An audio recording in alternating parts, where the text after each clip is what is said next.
Welcome to the Deep Dive. We're your go-to for getting under the hood of major company updates. Today, we're really digging into the Q2 results for BNY Mellon, the global custodian bank, big investment services player. And our mission really is to figure out if this financial giant is genuinely turning into a more nimble, tech-driven platform company, or if maybe that's just a bit of management spin. We'll unpack the numbers, what management said, how the market reacted, give you the key takeaways. So kicking us off, BNY Mellon put up some remarkably strong numbers this quarter.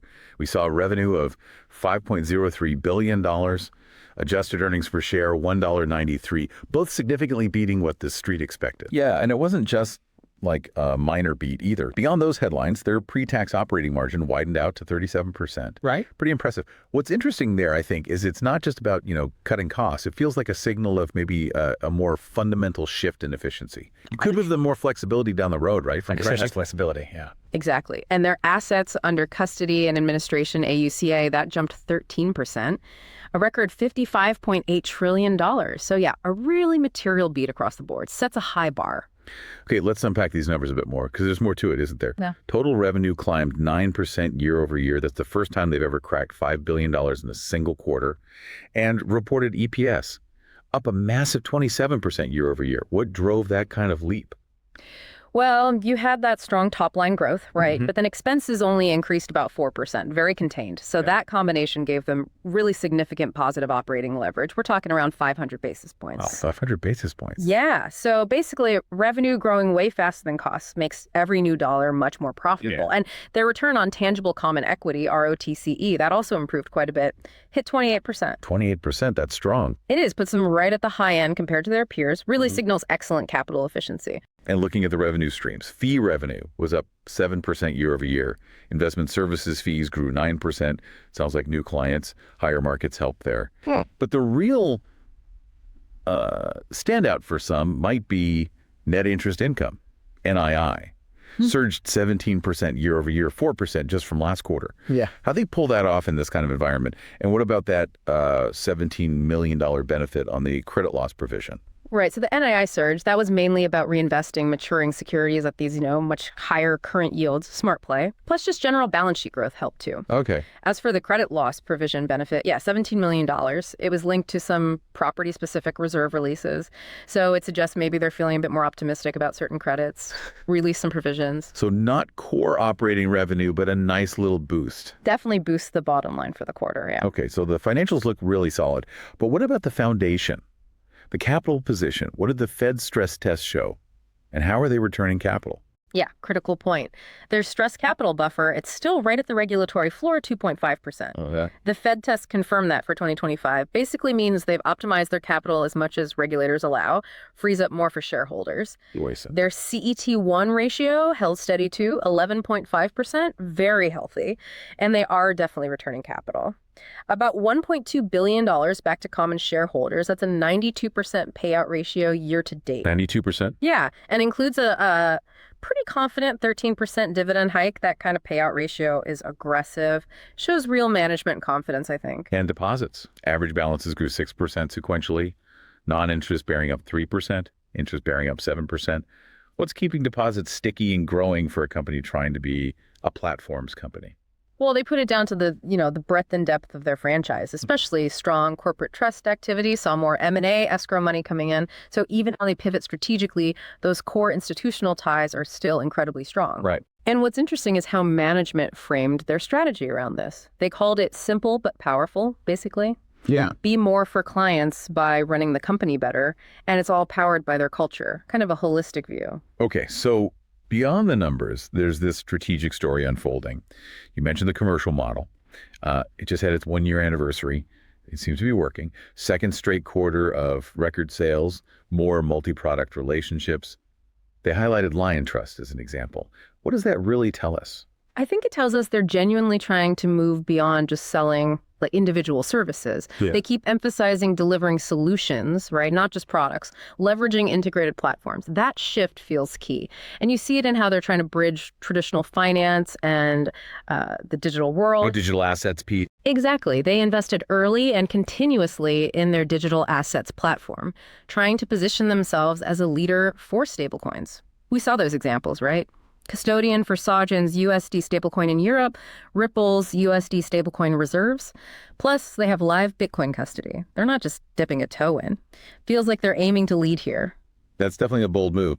But how much is that actually contributing to the bottom line right now? And aren't they facing risks from, other big banks or even the crypto native firms? Yeah, good question. Right now, the direct revenue from digital assets probably still pretty small, but it's clearly a strategic long game. It puts them right at the center as institutions explore this stuff, makes them sort of indispensable partners, potentially. The competition risk is real, sure, but BNY Mellon's edge is probably their existing institutional client base and their, trusted custody brand. That regulatory wrapper and trust factor. Precisely. They're integrating this tech into a regulated, secure, established system. That's a huge barrier for pure-play crypto firms. And this innovation push isn't just these big headline launches. They talk about continuous product-level micro-innovations, week by week. Like what? Things like flexible financing options, global clearing improvements, FXHedgeDirect for private markets clients. Think of it like constant software updates. Individually small, maybe, but together they keep the whole system up to date and powerful without needing some massive overhaul every year. I like that analogy, making legacy infrastructure feel more agile.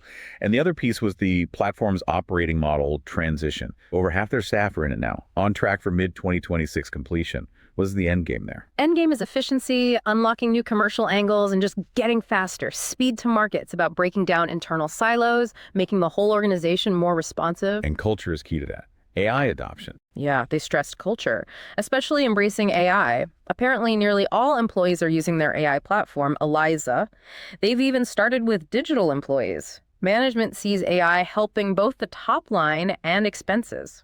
Frees people up for higher value work. It's a pretty significant internal shift they're pushing. Interesting. Now, strategically, they mentioned a high bar for big M&A deals. Focusing on organic growth, which they say is working. They pointed to the Archer acquisition as a successful capability buy. But, organic growth is great, but big banks sometimes struggle to innovate purely internally, right? Mm-hmm. Is there a risk this focus makes them miss out on bigger opportunities or maybe fall behind faster fintechs? That's always the debate, isn't it? Their emphasis on organic suggests they really believe their internal transformation, this platform's model, is potent enough. They see deals like Archer as ways to bolt on specific capabilities faster, not transform the whole company via merger. Accelerators, not rebuilds. Exactly. And they think the new operating model will actually make integrating future bolt-ons easier, higher quality. So M&A isn't totally off the table, but it sounds very targeted. They seem quite confident in their own engine right now. Okay. And they did specifically address investment management. Fees were down slightly, saw some outflows. They acknowledged it's a focus area, new leadership, trying to de-silo. What's the core challenge there? And what's this product shaping idea? Yeah, that's definitely an area they need to keep an eye on. The challenge is just how hyper-competitive investment management is. Hard to stand out. Their solution seems to be about better connecting their manufacturing base, Insight, Walter Scott, Dreyfus, Mellon, these strong managers with their huge distribution network. Making the connections work better. Right. Product shaping seems to mean making sure the right products get to the right clients more effectively through better cross-selling across the whole firm. It's a classic problem for big, diverse banks, but they seem determined to fix it with new leaders and a more joined-up approach. So, companies performing well, strategy seems clear. What does it all mean for the outlook? What guidance did they give for the rest of 25? Well, for the full year 2025, they actually raised their NII guidance. Now expect it to be up high single digits year over year. That's up from before. Mm-hmm. Pretty confident. They still expect solid fee growth, but, that always depends somewhat on the markets. And on the cost side, capital return outlook. Expenses, excluding the notable items, they see up around 3% year over year, so continued cost discipline there. Tax rate for the year projected in the 22% to 23% range. And importantly, they still expect to return roughly 100% or maybe even more of their 2025 earnings via dividends and buybacks. Wow, 100% or more. That's a very strong signal about future earnings confidence. Okay, let's connect this to the market. Despite these strong results, the stock basically went nowhere on earnings day. Slipped just 0.1%. What gives? Is the market just unimpressed or missing something? Yeah, it's interesting, right? I think that muted reaction really tells you expectations were already pretty high. You had the positive Fed stress test results back in June, plus the stock had already rallied almost 25% this year leading up to the report. So a lot of the good news is already baked in. Seems like it. The headline beats, the dividend hike, they were good, but maybe largely expected by that point. But even though the price didn't move much, volume shot up, double the average. And call option interest was way higher than puts, like 1.5 to 1. That seems to hint at some underlying bullishness, even if people were taking some profits. What's that tell you? It suggests there's still significant interest, maybe institutional accumulation happening quietly. Sell-side analysts did nudge their model slightly higher, but management's guidance for the second half described as kind of steady as she goes. Well, it didn't exactly light a fire under the peers like State Street or Northern Trust. They stayed flat. So the market's maybe taking a wait-and-see approach on the full impact of these strategic changes. Seems plausible. They want to see more proof points, perhaps. But that 28% ROTCE was a highlight, and management said they see no ceiling on that metric. They also hammered home that only about 25% of revenue now comes from NII, positioning themselves as this capital-light platforms company, not just a bank. How quickly do you think the market actually buys into that narrative shift given their history? That is the million-dollar question, isn't it? Market re-ratings for established players undergoing big pivots. They take time. It's rarely overnight. Management also highlighted their discipline on pricing, saying negative pricing pressure has mostly gone away, now broadly flat. That's a big improvement. Helps the cost to serve. Exactly. Lets them compete better, drive that organic growth. The whole message is really one of this ongoing, deliberate transformation, building something different, more diverse, more robust. If they keep executing like this quarter, that platforms company story and maybe a higher valuation multiple could start to gain more traction down the line. All right. Now for the part of the show where we stretch things a bit. Plausible ideas, but definitely stretch goals. Remember, this is purely illustrative, absolutely not financial advice. What have you got? Okay, first idea. Long BNY Mellon, BK. Target a 15x forward earnings multiple within, say, 12 to 18 months. 15 times forward earnings. That's definitely a step up from where they are, especially given today's non-reaction. Lay out the case. Why 15x? Look, I think the market's guarded optimism, that tiny 0.1% dip, it's masking the real strength here. BNY Mellon is maybe quietly, but definitely executing this multi-year shift away from being just a bank towards being a capital-light financial services platform.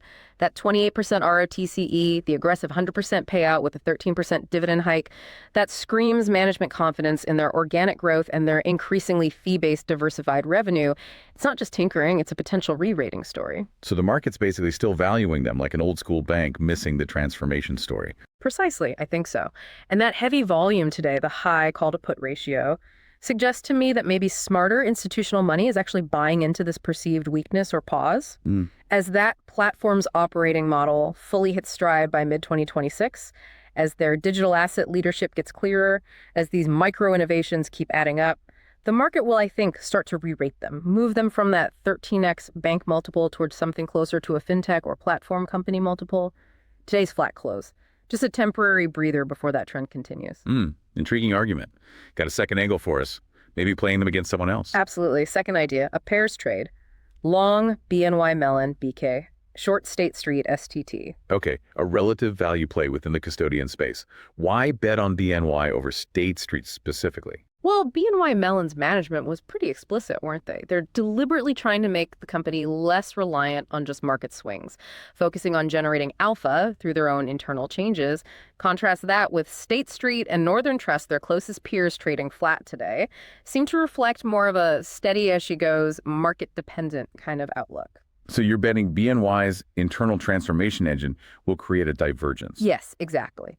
BNY's heavy investment in AI, the maturing commercial model, their push into digital assets, these feel like fundamental shifts that should increasingly set their organic growth apart. While they're both custodians, BNY's proactive move towards these higher margin capital-light solutions feels like it gives them a structural edge over time. As the efficiency gains from the platform model really kick in, as the product shaping starts working, I think BNY Mellon will fundamentally outperform its more market beta dependent peers. This pairs trade basically bets that the market currently underestimates how much BNY's strategic changes will differentiate it from competitors like State Street. Okay, two provocative ideas there. So, wrapping up our deep dive on BNY Mellon's Q2, we've seen strong financials, definitely, a clear strategic story, and pretty ambitious plans for organic growth and returning cash to shareholders. Yeah, it really is a compelling story of transformation, isn't it? Trying to move beyond being just a traditional bank towards this more diversified capital light platform model. We'd encourage you to really think about whether the market is fully pricing in the long-term potential of those investments in digital assets and AI. Could they genuinely reshape the company's performance and how it's valued? And just that final reminder, everything we talked about today is purely for informational purposes. It should absolutely not be taken as financial advice. We hope this deep dive gave you some valuable food for thought. What really stood out to you from this call? Do you buy the transformation story? Is BNY Mellon a bank of the past or a platform of the future? We always value hearing your perspective.